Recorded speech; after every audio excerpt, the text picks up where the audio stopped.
beaucoup d'observer Claude François, Jérémy aussi beaucoup. C'est un gros travail d'immersion. J'ai extrait toutes les scènes du scénario, scène par scène, et je les ai documentées en photo, en vidéo. Parce que Claude François avait toujours un photographe où il y avait toujours des images sur lui. Il y avait une masse d'informations, d'archives, qu'à tout moment, on pouvait aller regarder avant les scènes, pendant, avant, des mois avant.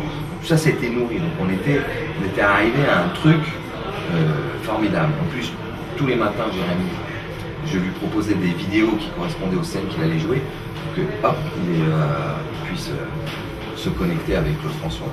Il y a un gros travail de maquillage. Après, j'ai travaillé avec... j'ai fait des tests avant de certaines focales, je trouvais qui travaillaient mieux, où ça fonctionnait plus sur Jérémy par rapport à des axes ou par rapport à un type de focale, où il ressemblait plus à Claude François que d'autres. Donc voilà, c'est tout un travail en amont et pendant pour qu'il y ait une ressemblance qui soit troublante. Parce que ce que je voulais dans le film, c'est que la star, c'est Claude François. C'est pour ça que j'ai fait un casting d'acteurs qui ne sont pas forcément connus. Le seul, c'est Benoît Magimel, mais il est tellement transformé que personne ne le reconnaît. Parce que je voulais pas que le spectateur sorte du film en disant « Ah, c'est lui, il joue ça ». Le plus grand choc, mes plus grandes rencontres, c'est quand tu rentres dans un film, tu vois rien, tu sors, t'es stone, t'es pris 12 claques, t'es comme ça, et là, tu sors et la réalité n'existe plus tellement t'es imprégné du film. J'aime bien ce voyage, et c'est ce que j'essaie humblement de faire avec mes films, c'est d'emmener le spectateur dans un voyage. Mon Claude, mon beau Claude.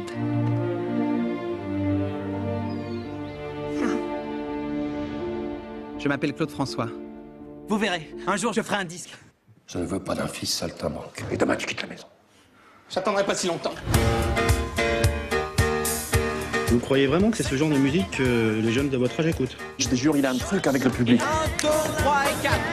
Il n'est pas le seul. Il y a beaucoup de coqs dans la basse-cour.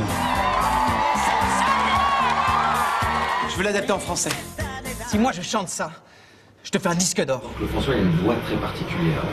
Donc, et surtout sa voix elle a évolué parce qu'il s'est fait opérer plusieurs fois du nez. Donc, Jérémy a pris des cours de chant. Alors, même Magnolia Forever, c'est la voix de Claude François. On n'allait pas dénaturer cette chanson, mais il faut l'interpréter. Il faut qu'il la chante, on sent qu'il la vive, tu vois, parce qu'il est en train de la créer.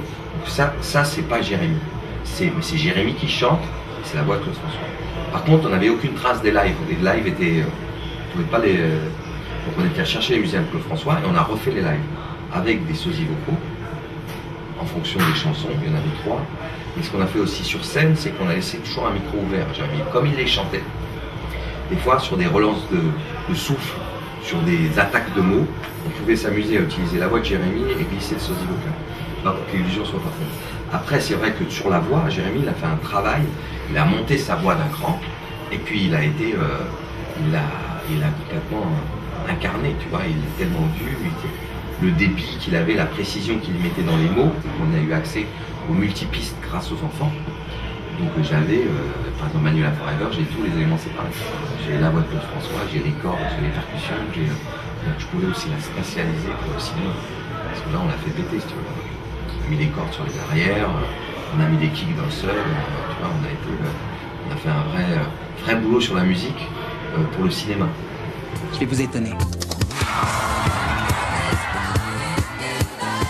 Vraiment, tu étais extraordinaire. Clo-Clo et c'est Claudette. Je ne peux plus rien y faire. C'est maintenant que le plus difficile commence. Si tu changes rien, dans 6 mois, t'es fini. J'ai envie de savourer là, un instant. Rien qu'un instant, c'est possible. J'aime Renoir, Ophuls, Melville, voilà. Mais c'est normal parce que tu vois, quand t'es fou de cinéma, t'aimes tes pères, tes maîtres, tu vois ce que je veux dire. C'est eux que tu respectes. Lui, c'était Frank Sinatra. Ils sont pas du tout de la même génération. C'était son père. Tu vois, t'aimes pas. C'est pas forcément tes frères ou. Voilà. Non, c'est plus des Spielberg. Les gens de ma génération, j'ai aucun problème, tu vois. Aussi, j'ai de la chance. J'ai plus de problème avec la technique. J'ai pas. Ça fait partie. Moi, je trouve que le métier de cinéaste, c'est un métier d'artisan. Il faut travailler. J'ai fait 30 clips avant de faire le premier film. J'ai réalisé quand j'avais 26 ans, donc moi j'en ai 47, donc ça fait un paquet d'années que je réalise. Donc j'ai plus de problématiques sur la technique. Donc par contre, je me lâche et je me libère complètement d'elle. Après, c'est pas des défis. C'est pas des défis techniques, c'est comment tu vas faire rentrer dans un budget, tu vois, c'est cette volonté visuelle, tu vois. J'avais envie d'être la petite souris derrière lui et de le suivre. Et c'est vrai que là, il y a plusieurs défis parce qu'on commence en studio. Après, on est dans le vrai décor du boulevard Exalmans. Après, on passe, il y a du fond bleu, on a pris une voiture d'époque, j'ai découpé en pick-up pour mettre toute l'équipe derrière. T'en as jamais marre? Tu contrôles tout le monde. Ça va s'arrêter quand ton système? Si un jour ça allait mal, j'étais obligé d'aller chanter dans des restaurants. Tu resteras avec moi. Faut que t'arrêtes d'avoir peur pour ta carrière, Claude, ça te rend malade. Je me suis posé tout de suite la question de la mort, puisque tout le monde sait comment il est mort. Et ce que j'ai voulu faire, encore une fois, c'est... Le film est du point de vue de Claude François. Et j'ai tourné cette scène comme un thriller. C'est-à-dire que nous sommes Claude François qui prend sa douche, qui savonne son gant de toilette, qui, mettant le pommeau de douche, tout passe par son regard. J'ai dilaté le temps parce que ça crée du suspense. C'est un moment où tu sais que ça va... Mais surtout, ce que je voulais pas, c'est que ça soit impudique. Ce que je voulais après, c'est comme nous quand on perd quelqu'un de cher. Tu sais, un jour, on a eu un téléphone qui a sonné. Et t'as eu quelqu'un au bout du fil qui t'a dit ouais, il s'est passé ça. Et je voulais qu'on soit dans ce sentiment-là, comme si on avait perdu un proche. Tu vois, donc j'ai travaillé autour de ça. Tu vois, j'ai voulu connecter avec ce que c'était à l'époque, ce que ça a créé, tu vois, ces gens qui pleurent, qui hurlent, c'est vrai, ces images d'archives, si tu veux ça. Ça te ramène à la réalité. Ben voilà, Claude François, c'était ça. C'est la France, elle a été bouleversée d'un coup, ça a été terrible. Et d'autant plus que nous, on s'est attaché à lui.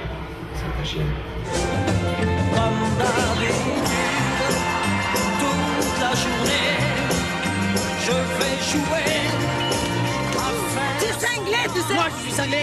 Comme d'habitude, je vais sourire. Oui, comme d'habitude.